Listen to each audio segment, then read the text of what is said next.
This is verse 45 of the 12th chapter of the Gospel of Matthew, Jesus reaching his verdict in connection with the warning that he's been giving them, indicating that the behavior of demons might be to leave a man and then go back and reinvade that life if there was nothing that filled it up to prevent such a thing. And he's going to conclude that's precisely what's happening with that generation. That's the whole point of what he's saying here, because of course they have for their part accused him of being in league with the devil, but as it turns out, the irony is that they are the ones who are in league with the devil, and that's going to become increasingly obvious as, of course, the generation reaches its conclusion. Tota, then, indeclinable adverb, peruatai, referring to these demons.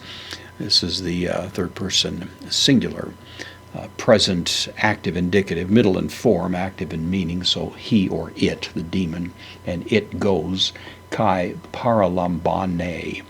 From paralambano, I take along is the idea, rooted in lambano.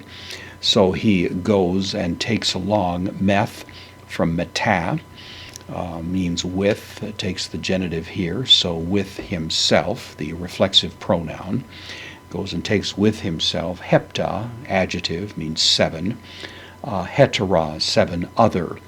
Pneumata, plural of pneuma, of course referring to these evil spirits. And Jesus makes that clear. Ponerotera.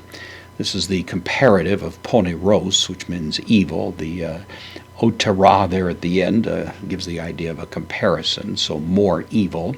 Takes the genitive, heautu, than himself, same reflexive pronoun is there, so seven other spirits more evil than himself. Kai, connective, ace elthonta, participle. Aorist, having entered. Katoike, this is based on oikos, which of course means a house, and kata means settling down there. So having entered, he settles down. Eke, indeclinable adverb there. So this demon has been wandering for a while, comes back now with some of his buddies, and of course is going to leave the state of this person worse than it was in the beginning. Kai, the connective, genetai, from genomai. I become, this is the third person singular. This is the present active in meaning, middle in form, and it becomes is the idea. Ta eskata, the last, impliedly last state, last condition. The last is simply the way it's stated here substantively.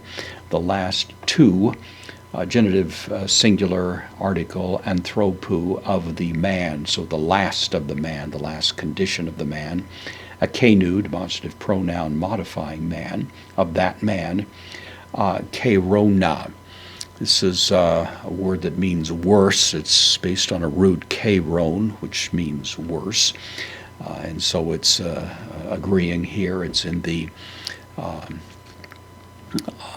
nominative. It's nominative. It's a predicate nominative going along with genetai, and it becomes for that man worse. Tone proton than the first condition. So the last state of the man worse than the first. A little bit like the statement made by Peter over in 2 Peter. The last condition of these is worse than the first. Hutos, this is an indeclinable adverb. Thus, estai, future of ami, I am, it will be. Kai, also, here. Te genea, of course, this is the point, that he's not speaking in general terms about the behavior of demons. It's not the point. He's talking about that generation. And of course, that's already been the subject under discussion, and the evidence of the character of that generation has been pretty conspicuous based on the interactions he's just had with these leaders. So thus will be the with respect to this generation, tauta, demonstrative pronoun, this generation, and then te ponera, this evil generation. Of course, that harkens back to the word up here that was rooted in the same adjective. So Jesus, of course, making it clear that the generation that had the opportunity to recognize Christ, as a rule, did not do so. And by the end of that generation, by the time the end of that time period rolled around, and the great catastrophe that was befalling Jerusalem became evident, it was quite clear that there was a kind of hellish insanity that took over and became the dominant feature of that generation.